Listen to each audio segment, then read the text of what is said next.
ശശി തരൂർ നെഹ്റു കുടുംബത്തിനെതിരെ വലിയ ആരോപണങ്ങളാണ് ഉന്നയിച്ചിരുന്നത്. അപ്പോൾ ഇന്ന് നാം നോക്കുമ്പോൾ അത് ശരിയായി തന്നെ വന്നിരിക്കുകയാണല്ലോ. മണ്ടത്തനങ്ങളും പൊട്ടത്തനങ്ങളും വിളിച്ചു പറയുന്ന രാഹുൽ ഗാന്ധിയെ പോലുള്ളവരെ ഈ കുടുംബത്തിന്റെ പേരിൽ എന്തിന് ചുമക്കണമല്ലേ? തീർച്ചയായിട്ടും രാഹുൽ ഗാന്ധി ഉൾപ്പെടെ, അതായത് ജവഹർലാൽ നെഹ്റു മുതൽ ഇന്ദിര, രാജീവ്, സോണിയ, രാഹുൽ, പ്രിയങ്ക വരെയുള്ളവരെ കടക്കൽ കത്തിവെച്ചുകൊണ്ടാണ് ശശി തരൂർ പറഞ്ഞത് ഈ കുടുംബാധിപത്യമാണ് ഈ പാർട്ടിയെ നശിപ്പിക്കുന്നത്. അവസാനം വന്ന് ഇതിനകത്ത് വിവരമുള്ളവർ പ്രിയങ്കയുടെ ഇല്ലാത്തതാക്കി. പ്രിയങ്കയുടെ മകനും തലപൊക്കി തുടങ്ങി. അതെ, അത് മകൻ മാത്രമല്ല, ഒരു 140 കോടി ജനങ്ങളുള്ള ഈ രാജ്യത്ത് ഒരു കുടുംബത്തിൽ നിന്ന് 3 പേര് ഓൾറെഡി പാർലമെന്റിലാണ്, അല്ലേ? അമ്മ, മകൻ, മകൾ, ഇനി വധരയും ശ്രമിച്ചുകൊണ്ടിരിക്കുകയാണ്. അപ്പോൾ മരുമോനും കൂടെ കയറിയാൽ 4 പേരായി, അല്ലേ? ഇനിയിപ്പം മോനെയും കൊണ്ടുവരുമായിരിക്കും ഭാവിയിൽ. അപ്പം ഈ രീതിയിൽ ആണ് ഇന്ത്യൻ ഡെമോക്രസി പോകുന്നതെങ്കിൽ രാഹുൽ ഗാന്ധി എന്ത് പറഞ്ഞിട്ടാണ് എന്താ അർത്ഥം? അദ്ദേഹം പറഞ്ഞ ലോകത്തെ ഏറ്റവും വലിയ ജനാധിപത്യ രാഷ്ട്രമാണ്, ആ രാഷ്ട്രത്തിൻ്റെ പേരേ കളഞ്ഞിരിക്കുന്നു ഹരിയാന ഇലക്ഷൻ എന്നാ പറയുന്നത്. അപ്പോൾ അതിനേക്കാൾ വലിയ പേര് കളഞ്ഞത് ഞാനും എൻ്റെ അച്ഛനും അപ്പൂപ്പനും അമ്മയും അമ്മൂമ്മയും മുത്തപ്പനോ കൂടെ ചേർന്നാണെന്ന് പറയേണ്ടതാണ് എന്നാണ് ശശി തരൂർ ഭംഗ്യന്തരേണ പറഞ്ഞു വെച്ചത്. അത് പറഞ്ഞ് നാക്കെടുത്തില്ല അതിനു മുമ്പേ ആ ഒന്നാന്തരം അമളിത്തരത്തിന്റെ രൂപം അദ്ദേഹം പുറത്തെടുത്തു. ശശി തരൂരിലേക്ക് വരികയാണെങ്കിൽ അദ്ദേഹം കുറച്ചു നാളുകളായി തന്നെ BJP അനുകൂലമായി സംസാരിക്കുന്നു. അപ്പോൾ അദ്ദേഹം BJPയിലേക്ക് പോകാനുള്ള ഒരു ശ്രമമാണോ നടത്തുന്നത്? അല്ല, അദ്ദേഹം വളരെ നാളായിട്ട് അങ്ങനെ ശ്രമിച്ചുകൊണ്ടിരിക്കുകയാണ്. ഏതൊരു സിനിമയിൽ ജഗതി പറയും, പോലീസിന് ചെന്ന് ചീത്ത പറഞ്ഞിട്ട് എന്നെ അറസ്റ്റ് ചെയ്യുമെന്ന് പറയും, അറസ്റ്റ് ചെയ്യൂല. പിന്നെ അവിടെ കിടന്ന് കുറെ കോപ്രായങ്ങൾ കാണിക്കും, അറസ്റ്റ് ചെയ്യുമെന്ന് പറയും, അറസ്റ്റ് ചെയ്യൂല. അവസാനം ഒരു റോഡിൽ പായം വിരിച്ച് കിടന്നിട്ട് റോഡ് ബ്ലോക്ക് ഉണ്ടാക്കിയിട്ട് എണീറ്റ് പോകും, എന്താ മനുഷ്യ കാണിക്കുന്നത്, എന്നെ അറസ്റ്റ് ചെയ്യുമോ, അല്ലാതെ വേറൊന്നും ഞാൻ ചെയ്യൂല എന്ന് പറഞ്ഞ പോലെ ഇപ്പൊ ഈ തരൂർ ഇപ്പൊ ഇങ്ങനത്തെ എന്നെ പുറത്താക്കൂ. ആദ്യം അദ്ദേഹം ഇത് തുടങ്ങിയത് പിന്നെ ഇന്ത്യ പാകിസ്ഥാൻ വാർ കഴിഞ്ഞ്, അല്ലെങ്കിൽ ഓപ്പറേഷൻ സിന്ദൂർ കഴിഞ്ഞിട്ട് രാഹുൽ ഗാന്ധി അതിനെ പുച്ഛിച്ചുകൊണ്ട് വെടിപൊട്ടിച്ചപ്പോഴാണ്. അന്ന് തന്നെ അദ്ദേഹത്തിന്റെ ഈ ഹൈഡ്രജൻ ബോംബിൽ ആദ്യം വെള്ളം ഒഴിക്കാൻ പോകുന്നത് ശശി തരൂർ. അത് ഒഴിക്കണ്ട, ഇന്നലെ തന്നെ ഒഴിച്ചു. കാരണം എല്ലാ മണ്ടന്മാരാണെന്ന് അദ്ദേഹം ഇന്നലെ പറഞ്ഞു കഴിഞ്ഞു. ഈ കുടുംബ വാഴ്ച കാരണം അതിനകത്ത് വിവരമുള്ള ഒരുത്തനും ഇല്ല, എല്ലാ മണ്ടന്മാരാണെന്ന് പറഞ്ഞു കഴിഞ്ഞാൽ അതിന്റെ ഒരു പ്രൂഫായിട്ടാണ് ഇന്ന് ഈ സാധനം ഇറങ്ങിയത്. പലരും സമൂഹ മാധ്യമങ്ങളിൽ രാഹുൽ ഗാന്ധിയെ ഈ ഭീമ രഘുവായിട്ടാണ് താരതമ്യം ചെയ്തത്. ഭീമൻ രഘുവിന് പിന്നെ ഒരു കാര്യമുണ്ട്, ഒരു ഭക്തിയെങ്കിലും ഉണ്ട്. ഞാൻ പിണറായി വിജയന്റെ ഭക്തനാണ്, എണീറ്റിങ്ങനെ കുന്തം പോലെ നിൽക്കുകയെങ്കിലും ചെയ്യും. ഇത് അതുപോലും ഇല്ല, എല്ലായിടത്തും പുച്ഛമാണ്. അദ്ദേഹത്തിന് സകലരെയും പുച്ഛമാണ്. അദ്ദേഹം ആരുടെയും ഒരു മമത പിടിച്ചു പറ്റുന്ന, സ്നേഹം പിടിച്ചു പറ്റുന്ന വിധത്തിലല്ല അദ്ദേഹത്തിന്റെ പെരുമാറ്റം. അല്ല, അത് തുറന്നു പറയുന്നതാണോ ശശി തരൂരിന്റെ പ്രശ്നം? ശശി തരൂരിന്റെ പ്രശ്നം അത് തന്നെയാണ്. ശശി തരൂരിനെ 2019 ആരും തന്നെ, നല്ല തലയെടുപ്പുള്ള ആരും തന്നെ MP-മാരായിട്ട് അവിടെ വന്നില്ല. പ്രതിപക്ഷ നേതാവാകാനുള്ള കോറം പോലും ഇല്ല. 52. അപ്പൊ 45 താഴെ നിൽക്കുന്നുള്ളൂ. 44 മറ്റാണെന്ന് എനിക്ക് എന്റെ ഓർമ്മ. 2014 44. 54 സീറ്റ് വേണം. 54 സീറ്റ് വേണം. ആ സീറ്റ് തികയാതെ വന്ന് ഇങ്ങനെ നിൽക്കുന്ന സമയത്ത് പോലും ശശി തരൂരിനെ പ്രതിപക്ഷ നേതാവാക്കാമായിരുന്നു. അത് ആക്കിയില്ല എന്നുള്ളതല്ലേ കഷ്ടം.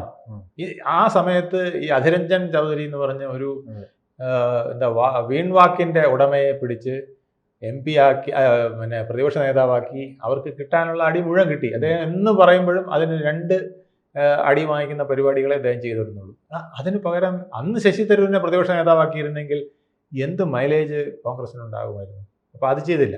അത് കഴിഞ്ഞിട്ട് അദ്ദേഹം ഇലക്ഷന് നിന്നിട്ട് അദ്ദേഹത്തിന് ഒരു മാന്യമായ സ്ഥാനം കൊടുത്തില്ല. ഇപ്പോൾ വേണേലും അദ്ദേഹത്തിന് ഒരു ഡെപ്യൂട്ടി ഓപ്പോസിഷൻ ലീഡറായിട്ടെങ്കിലും അദ്ദേഹത്തിന് കൊടുക്കാമായിരുന്നില്ലേ? അതുപോലും ചെയ്തില്ല. അപ്പോൾ അല്ലെങ്കിൽ ചീഫ് വിപ്പായിട്ട്. അല്ല, അതാണോ ഈ കുടുംബം ലക്ഷ്യമിട്ടിരുന്നല്ലോ, ഈ മല്ലികാർജുന ഖാർഗെ ACCയുടെ പ്രസിഡന്റ് ആക്കണമെന്ന്. അപ്പോൾ അതിന് പകരമായി ഇദ്ദേഹം മത്സരിച്ചതാണോ അവിടുത്തെ പ്രതിസന്ധി? അല്ലല്ലോ. അദ്ദേഹത്തിന്, അതായത് ശശി തരൂർ പറയുന്ന പ്രശ്നം മത്സരമല്ല. ശശി തരൂർ മത്സരിക്കാൻ കാര്യം എന്താ?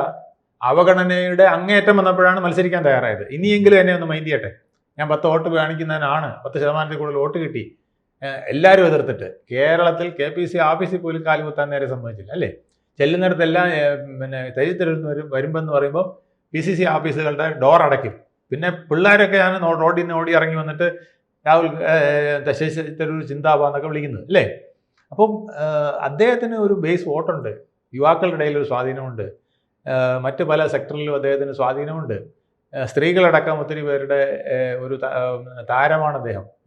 അപ്പം അതെല്ലാം മുതലാക്കാനായിട്ട് കോൺഗ്രസ് ശ്രമിച്ചില്ല എന്ന് മാത്രമല്ല അദ്ദേഹത്തിന് തഴയുകയാണ് ചെയ്തത്. ഇപ്പോഴും ഇവിടെ 17 അംഗ മുഖ്യമന്ത്രി കമ്മിറ്റി ഒരെണ്ണം ഇരിപ്പുണ്ടല്ലോ. അതിൽ ആന്റണിയെ വേണമെങ്കിൽ ഒഴിച്ചു നിർത്താം, അല്ലെങ്കിൽ ദീപാദാസ് മുൻഷിയെ ഒഴിച്ചു നിർത്താം. ബാക്കി 15ഉം മുഖ്യമന്ത്രിയാകാൻ മോഹമുള്ളതാണ്. അതിൻ്റെ കൂടെ ശശി തരൂരിനെ ഇട്ടിട്ടുണ്ട്. ഇതിന് പകരം ശശി തരൂർ മുഖ്യമന്ത്രിയാണെന്നും നമ്മുടെ കെ മുരളീധരൻ KPC പ്രസിഡന്റാണെന്നും ഒക്കെ പറഞ്ഞൊരു ഇലക്ഷൻ ക്യാമ്പയിൻ നടത്തിയിരുന്നെങ്കിൽ എന്തെല്ലാം പ്രയോജനം കിട്ടുമായിരുന്നു ഇവരെയൊക്കെ ഇങ്ങനെ സൂചിപ്പിച്ചുകൊണ്ട്, അല്ലെങ്കിൽ കെ മുരളീധരനെ ആ സ്ഥാനത്ത് കൊണ്ടുവന്നുകൊണ്ട്. എന്നിട്ട് പിന്നെ ബാക്കിയുള്ളവരുടെയൊക്കെ സ്ഥാനങ്ങളെല്ലാം അല്ല, അതോടൊപ്പം തന്നെ ശശി തരൂരിനെ വിമർശിക്കുന്നത് മുരളീധരനും നമ്മുടെ രാജ്മോഹൻ ഉണ്ണിത്താനും പോലുള്ള ചില ചാവേറുകളാണ്. ഈ കോൺഗ്രസിന്റെ പ്രധാന നേതാക്കൾ ആരും ശശി തരൂരിനെ വിമർശിക്കുന്നില്ല. അതെന്താണ്? ഈ തെരഞ്ഞെടുപ്പ് മുന്നിൽ കണ്ടുള്ള ഒരു പേടിയാണോ? അല്ല, ശശി തരൂരിന് ഒരു നല്ല വിഭാഗം എലൈറ്റ് ഓഡിയൻസ് ഉണ്ട്, അദ്ദേഹത്തിന് സപ്പോർട്ട് ചെയ്യുന്ന ഒരു വിഭാഗമുണ്ട്. ആ വിഭാഗത്തിനെ പിണക്കിയാൽ പ്രശ്നമാകുമെന്നറിയാം. അവരും കൂടെ വിവരദോഷിയാകുമെന്ന് അവർക്കറിയാം. അതുകൊണ്ടാണ് ശശി തരൂരിനെ തൊടാതെ നിൽക്കുന്നത്. അദ്ദേഹം വലിയ ആളല്ലേ, നമ്മളൊക്കെ പാവപ്പെട്ടവർ, നമുക്കൊന്നും അത്രയും ബുദ്ധിയില്ല, ശക്തിയില്ല. അദ്ദേഹം പിന്നെ വിശ്വപൗരൻ, ഞാൻ വെറും ഇവിടുത്തെ ഒരു ഏഴാംകട എന്നൊക്കെ പറഞ്ഞല്ലേ VD സതീശൻ വരെ റോള് കളിക്കുന്നത്. അപ്പൊ അതിന്റെ അർത്ഥം അതാണ്. കാരണം രണ്ട് ചാവേറുകളാണ് രംഗത്ത് വന്നത്. മുരളീധരൻ, അതെ, പിന്നീട് രാജ്മോഹൻ ഉണ്ണിത്താനും ഒക്കെ ഈ പറഞ്ഞ പോലെയാണ്. അവർക്ക് ചില സമയത്ത് നാക്കുപിഴ സംഭവിക്കാറുണ്ടെന്നുള്ളത് നമുക്ക് മനസ്സിലാവുമല്ലോ. എന്തുകൊണ്ടാണ് ഇത്രയും കഴിവുള്ള കെ മുരളീധരൻ ഇന്നും ഇവിടെ കിടന്ന് തെക്കോട്ടും വടക്കോട്ടും അടിക്കുന്നത്? അലുമിനിയം പട്ടേലെന്നും മദാമയെന്നും 2 വിളി വിളിച്ചുകൊണ്ടാണ്. അപ്പം നാക്കുപിഴ ആണ് അവർക്ക് കുഴപ്പം. രാജ്മോഹൻ ഉണ്ണിത്താനും ഇതുപോലെ തന്നെയാണ്. ആവശ്യമില്ലാത്ത സമയങ്ങളിൽ മുരളിയും കരുണാകരനെയൊക്കെ വിമർശിച്ചതിൻ്റെ ഫലമാണ് അദ്ദേഹത്തിന് കുറേ നാൾ ഒരു രക്ഷയില്ലായിരുന്നു. പിന്നെ കാസർഗോഡ് പോയി ഭസ്മം മാറ്റി നിസ്കാര തഴമ്പാണെന്ന് കാണിച്ചപ്പോഴാണ് വോട്ട് കിട്ടി ജയിച്ചത്. ഇല്ലെങ്കിൽ അതുപോലും രക്ഷപ്പെടില്ലായിരുന്നു. ഈ അവസ്ഥയിലാണ് അവരുടെ പാർട്ടി പോലും വിചാരിച്ചില്ലേ ജയിക്കും. അതെ, അല്ല, അത് ചില സന്ദർഭങ്ങളിൽ ഒരാൾ ഗതികെട്ട് നിൽക്കുമ്പോൾ ഒരു ജൈവം കൊടുക്കൂല. അങ്ങനെ കിട്ടിയതാണ് അദ്ദേഹത്തിന് ഈ വിജയം. അത് പിടിച്ചു നിർത്തിക്കൊണ്ട് പോകുന്നതിന് പോലെ അദ്ദേഹം പണ്ട് സുധാകരന്റെ വീട്ടിൽ ഈ കൂടോത്രം കണ്ടെത്തി. അപ്പോൾ കൂടോത്രം കണ്ടെത്തിയപ്പോൾ ഈ കൂടോത്രം കണ്ടുപിടിക്കാനുള്ള തന്ത്രം പറഞ്ഞു കൊടുത്തത് രാജ്മോഹൻ ഉണ്ണിത്താൻ എന്നായിരുന്നു അന്നത്തെ വാർത്ത. രാജ്മോഹൻ ഉണ്ണിത്താരനെ ഈ കൂടോത്രങ്ങളൊക്കെ അറിയാം. അതുകൊണ്ടാണ് അവസാനം വലിച്ചു കാസർഗോഡ് പിടിച്ചു നിൽക്കുന്നത്. എന്തായാലും രണ്ട് തരൂർ പറഞ്ഞത് സത്യമായി വന്നിരിക്കുന്നു. കോൺഗ്രസിനകത്ത് കേരളത്തിൽ ഇനി ഒരു 3-4 മാസത്തിനിടെ 2 തിരഞ്ഞെടുപ്പ് വരികയാണ്. അപ്പോൾ ശശി തരൂരിന്റെ ആ റോൾ എന്തായിരിക്കും? ശശി തരൂരിന്റെ റോള് എന്ന് പറഞ്ഞാൽ ശശി തരൂരിനെ പുറത്താക്കി കഴിഞ്ഞു എന്ന് വേണമെങ്കിൽ പറയാം. പക്ഷേ പുറത്താക്കാൻ പറ്റില്ല. കാരണം ഇപ്പം ബീഹാർ ഇലക്ഷൻ നടക്കുന്നു. ഇപ്പോൾ ശശി തരൂരിനെ പുറത്താക്കിയാൽ അത് അവിടെ പ്രശ്നമാണ്. എന്നാൽ ബീഹാർ ഇലക്ഷൻ കഴിയട്ടെ എന്ന് വയ്ക്കുമ്പോൾ ഇവിടെ പഞ്ചായത്ത് തെരഞ്ഞെടുപ്പ് വരികയാണ്. എന്നാൽ അതും കഴിയട്ടെ എന്ന് വെച്ചാൽ ഉടനെ തന്നെ നിയമസഭാ ഇലക്ഷൻ വരുന്നത്. ഇതിപ്പം ഏത് വന്നാലും അദ്ദേഹത്തിനെ തൊടാൻ പറ്റാത്ത വിധത്തിലാണ് നിൽക്കുന്നത്. പിന്നെ പുറത്താക്കിയതുപോലെ അകത്താക്കി നിർത്തും. അല്ല, പക്ഷേ ഈ തെരഞ്ഞെടുപ്പ് കാലത്ത് ഇത്തരം വിമർശനങ്ങൾ ഉന്നയിക്കുമ്പോൾ അത് പാർട്ടിയെ പ്രതിസന്ധിയിലാക്കുന്നത്. അത് പാർട്ടിയെ പ്രതിസന്ധിയിലാക്കി കഴിഞ്ഞിട്ടുണ്ട്. ഇതൊക്കെ പിണറായി വിജയന് ചില സന്ദർഭങ്ങളിൽ ചില ഭാഗ്യം ലഭിക്കുന്നത് ഇങ്ങനെയൊക്കെയാണ്. ഇത് തിരിച്ച് പ്രശ്നമാവുകയുള്ളൂ. കോൺഗ്രസ് പാർട്ടിക്ക് ഇതൊക്കെ പ്രശ്നമാകും.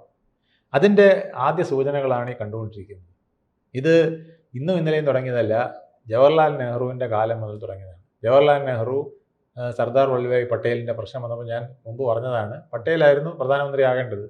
അവിടെ പിടിച്ചു കയറി പിന്നെ ഗാന്ധിജിയുടെ ഇംഗിതത്തിനനുസരിച്ച് അദ്ദേഹം പ്രധാനമന്ത്രിയായി. ഇത് കഴിഞ്ഞ് അദ്ദേഹം അന്തരിച്ചപ്പോൾ ഗുൽസിലാൽ നന്ദയെ തൽക്കാലമാക്കിയെങ്കിലും ലാൽ ബഹദൂർ ശാസ്ത്രി അല്ല വരേണ്ടിരുന്നത്, മൊറാർജി ദേശായി ആയിരുന്നു. മൊറാർജി ദേശായിയെ അന്ന് പലരും കൂടെ തേച്ച് വിട്ടു. അത് കഴിഞ്ഞ് ലാൽ ബഹദൂർ ശാസ്ത്രി റഷ്യയിൽ പോയപ്പം ഒരു ദുരൂഹ സാഹചര്യത്തിൽ മരണമുണ്ടാകും. ആ മരണത്തെക്കുറിച്ച് അന്വേഷണമില്ല, ഒന്നുമില്ല. അന്ന് അദ്ദേഹത്തിൻ്റെ ബ്രോഡ്കാസ്റ്റിംഗ് മിനിസ്റ്ററായിരുന്ന ഇന്ദിരാഗാന്ധിയെ പ്രധാനമന്ത്രിയാക്കാൻ നോക്കിയപ്പം മൊറാർജി ദേശായി ഇടപെടുന്നു. മൊറാർജി ദേശായി അവിടെ ഇലക്ഷൻ വയ്ക്കുന്നു. ആ ഇലക്ഷനിൽ കാമരാജ് ഉൾപ്പെടെയുള്ളവർ ഒരു സിൻഡിക്കേറ്റ്, ഇതൊരു പെൺകുട്ടിയല്ലേ, ഇവരെ പുറകെ നിന്ന് കഴിഞ്ഞാൽ നമുക്ക് ഇവരെ ഭരിച്ചുകൊണ്ട് പോകാമെന്ന് പറഞ്ഞുകൊണ്ട് അവരെ സപ്പോർട്ട് ചെയ്തു. അതിൻ്റെ ഫലമായിട്ട് മൊറാർജി ദേശായി തോറ്റും പോയി. ഇന്ദിരാഗാന്ധി നല്ല ഭൂരിപക്ഷത്തോടുകൂടി അന്ന് മാത്രമാണ് AICCയിൽ ഒരു ഇലക്ഷൻ നടന്നത്, ആര് പ്രധാനമന്ത്രി ആവണമെന്നുള്ളതിനെക്കുറിച്ച്. അങ്ങനെ അവരായി കുറച്ച് ദിവസം കഴിഞ്ഞപ്പം കാമരാജ് ഉൾപ്പെടെയുള്ള സിൻഡിക്കേറ്റിനെടുത്ത് ദൂരക്കളഞ്ഞു. കാരണം ഇവരെല്ലാം കൂടെയാണ് പ്രസിഡൻ്റായിട്ട് സഞ്ജീവ റെഡ്ഡി വേണമെന്ന് പറഞ്ഞുകൊണ്ട് വന്നത്. അപ്പോൾ വെറും ഗവർണറായിട്ട് ആരും അറിയാതെ കിടന്നിരുന്ന വി ഗിരിയെ അവർ പിടിച്ച് പ്രസിഡന്റ് സ്ഥാനാർത്ഥിയാക്കി. പ്രസിഡന്റ് എങ്ങനെയോ കഷ്ടിച്ച് രക്ഷപ്പെടുകയും ചെയ്തു പ്രസിഡന്റായിട്ട് ഇലക്ഷൻ. അതോടുകൂടി കോൺഗ്രസ് രണ്ടായിട്ട് പിളർന്നു. പിന്നെ ഇന്ദിരാഗാന്ധിയുടെ മരണം സംഭവിച്ചപ്പോഴും ഇത് തന്നെയാണ് സംഭവിച്ചത്. രാജീവ് ഗാന്ധിക്ക് പകരം നരസിംഹറാവുവിനെയോ പ്രണബ് കുമാർ മുഖർജിയോ പ്രധാനമന്ത്രിയാക്കണമെന്നൊരു പേര് വന്നതാണ്. അവരായിരുന്നു ആ ക്യാബിനറ്റിലെ ലീഡിങ് ആൾക്കാർ. അതിന് പകരം വന്ന് ജൂനിയറായിരുന്ന രാഹുൽ ഗാന്ധിയുടെ ഏതാണ്ട് അതേ മെച്യൂരിറ്റിയിൽ നിന്നിരുന്ന രാജീവ് ഗാന്ധിയെ പിടിച്ച് പ്രധാനമന്ത്രിയാക്കുകയാണ് ചെയ്തത്. പക്ഷേ അദ്ദേഹം എന്തായാലും ഒരുവിധം കാര്യങ്ങൾ ഒപ്പിച്ചുകൊണ്ട് പോയി. ആ സമയത്താണ് അദ്ദേഹത്തിൻ്റെ മരണം. അപ്പോൾ പിന്നെ സോണിയെ പ്രധാനമന്ത്രിയാക്കണമെന്നായി.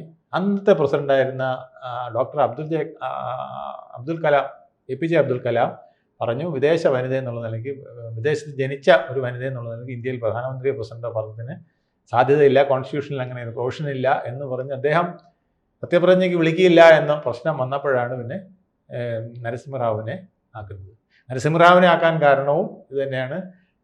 അദ്ദേഹത്തിന് കുറച്ച് പ്രായമായി, ഇനി അധികം നാളില്ല എന്നാൽ പിന്നെ ഇദ്ദേഹം ഇരിക്കട്ടെ, എന്നാൽ പ്രണബ് മുഖർജി ആയി കഴിഞ്ഞാൽ ലോങ് പീരീഡിലേക്ക് നീണ്ടു നിന്നാലോ, അപ്പം കുടുംബവാഴ്ചയ്ക്ക് കുഴപ്പം വരുമല്ലോ എന്ന് വിചാരിച്ചിട്ടാണ് അതവിടെ ചെയ്തത്.